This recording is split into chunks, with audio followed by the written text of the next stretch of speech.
News Only 24. News Only 24. আমি বলছি আমি দল ছেড়েছি তার পেছনে যথেষ্ট কারণ।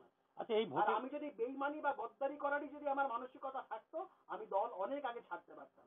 কিন্তু দিনের পর দিন আমি আপনাদের বলছি, ধরুন এই রাজ্যে আমরা তৃণমূল কংগ্রেসের বিরুদ্ধে এত অক্লান্ত পরিশ্রম করছি, লড়ছি, মরছি, কেস খাচ্ছি, সবকিছু করছি, এখনো অব্দি কংগ্রেসের নেতৃত্ব ভিক্ষার বাটি হাতে নিয়ে তৃণমূল কংগ্রেসের পেছনে ঘুরে বেড়াচ্ছে। তৃণমূল কংগ্রেস জোট করতে চাইছে না, আমাদের নেতারা বলছে জোটের আলোচনা খোলা আছে। দলের পক্ষে একটা কি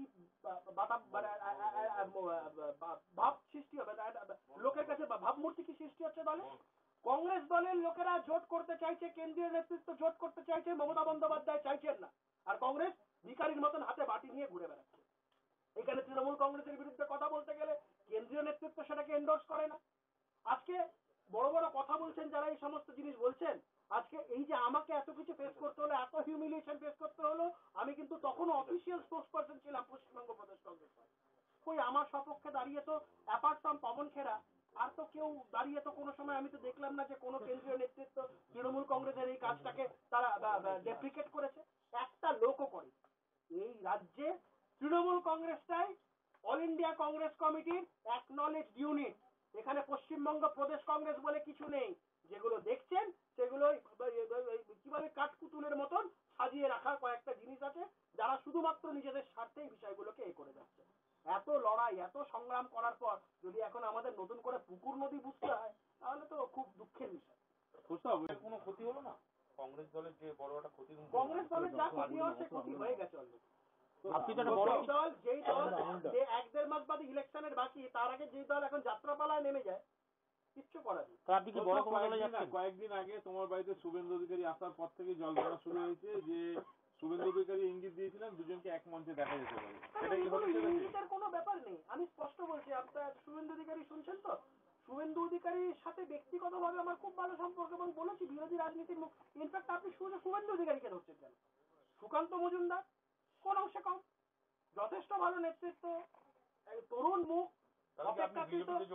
আমি কথা বলিনি যে আপনার প্রশ্ন করা, আমি বলছি শুভেন্দু অধিকারী বলুন বা সুকান্ত মজুমদার বলুন, এই ধরনের যারা মানুষজন যারা রয়েছে, অপেক্ষাকৃত তরুণ মুখ, অক্লান্ত পরিশ্রম করছেন, এবং এরা তো একটা বিরোধী রাজনীতির একটা বড় একটা পরিসর দখল করে দিচ্ছে। আপনি কি অনুপ্রাণিত?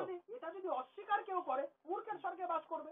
আমি বলছি আমি কি করবো না করবো, আমি বলেছি 24 ঘন্টা থেকে 48 ঘন্টার সময়। আমি বলছি ধরুন কথার কথা, এই বক্সির ঘটনা ঘটলো, সন্দেশখালীর মতন ঘটনা ঘটলো, কংগ্রেসের কোন কেন্দ্রীয় টিমটা এখানে এসেছে তৃণমূল কংগ্রেসের বিরুদ্ধে কথা বলেছে? রাহুল গান্ধী কটা টুইট করেছে, সোনিয়া গান্ধী কটা টুইট করেছে, মল্লিকার্জুন খড়গে কটা টুইট করেছে, এখানে কটা নেতা এখানে এসছে অল ইন্ডিয়া কংগ্রেস কমিটি? বিজেপির কেন্দ্রীয় নেতৃত্বের টিম এসেছে, বিজেপির এখানে বিজেপির তারা সিনিয়র লিডারশিপরা এসেছে, যে কোনো বড় বড় ঘটনা ঘটেছে। এখানে তাদের কর্মীদের সাথে কিছু হলে তারা এই বিষয়টা কেন্দ্রীয় লেভেলে সেই বিষয়টা সহানুভূতির সাথে দেখে। আর আমাদের এখানে কংগ্রেসের কি বিষয়? আপনি যদি বলেন এই সন্দেশকালীর মতন ঘটনা, প্রধানমন্ত্রী পর্যন্ত টুইট করলেন, যেটা দেশের সারা দেশের মানুষের হারিম করে দিয়েছে এমন একটা ঘটনা। প্রধানমন্ত্রী টুইট করছেন, প্রধানমন্ত্রী বিষয়টা নিয়ে রিয়াকশন জানাচ্ছেন, দেখা করতে আসবেন, এই ধরনের কথাবার্তা আপনাদের মিডিয়া মারফতেই শোনা যাচ্ছে। অথচ আমাদের কেন্দ্রীয় নেতৃত্বের কোনো ভ্রক্ষেপ নেই। আমি যদি এই সোজা কথাটাকে সোজাভাবে বলি, সাদাটাকে সাদাভাবে বলি, কালোটাকে কালোভাবে বলি, এই খারাপ হয়ে যাবো। এই কি আফসোস? আপনি আফসোস বা এইসব কথা, কোনো কথা আপনার উচ্চ নেতৃত্বের সঙ্গে কথা বলে বহুবার বলেছি। এখন রেজিগনেশন দেওয়ার পর তাদের তলব করছে, এখন ফোন করে বলছে এই সমস্ত জিনিস যেন না করি, উইথড্র করে দিই। সিদ্ধান্ত একবার যেটা নেওয়া হয়ে গেছে সেটার কিছু করার নেই। আপনি 48 ঘন্টার মধ্যে বলে সময় বেঁধে নিলেন, তার মানে 24 থেকে 48 ঘন্টার মধ্যে আমার পরবর্তী রাজনৈতিক পদক্ষেপ আমি ঘোষণা করবো। আপনারা জানতে পারবেন সমস্ত ডাটা, একদম যেটা হবে সেটা একদম স্পষ্টভাবে, একদম ঝকঝকে, একদম কাঁচের মতন স্পষ্ট বিষয়টা।